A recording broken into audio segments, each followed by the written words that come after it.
Price God. இன்றைய தியானம் நீதிமொழிகள் 21 முதல் 11 வரை. ராஜாவின் இருதயம் கர்த்தரின் கையில் நீர்க்கால்களைப் போல் இருக்கிறது. அதை தமது சித்தத்தின்படி அவர் திருப்புகிறார்.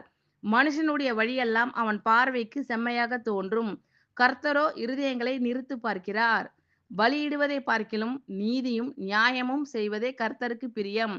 மேட்டிமையான பார்வையும் அகந்தையான மனமும் உள்ள துன்மார்க்கர் போடும் வெளிச்சம் பாவமே.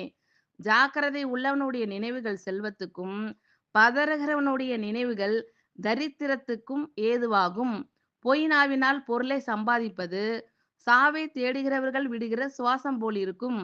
துன்மார்க்கர் நியாயம் செய்ய மனதில்லாதிருக்கிறபடியால் அவர்கள் பாழ்கடிக்கப்பட்டு போவார்கள். குற்றம் உள்ளவன் தன் வழிகளில் மாறுபாடு உள்ளவன், சுத்தம் உள்ளவனோ தன் கிரியையில் செம்மையானவன். சண்டைக்காரியோடே ஒரு பெரிய வீட்டில் குடியிருப்பதை பார்க்கிலும் வீட்டின் மேல் ஒரு மூலையில் தங்கியிருப்பதே நலம். துன்மார்க்கனுடைய மனம் பொல்லாப்பை செய்ய விரும்பும். அவன் கண்களில் அவன் அயலானுக்கு இரக்கம் கிடையாது. பரியாசக்காரனை தண்டிக்கும் போது பேதை ஞானமடைவான். ஞானவான் போதிக்கப்படும் போது அறிவடைவான். ஆமீன். Thank you Lord.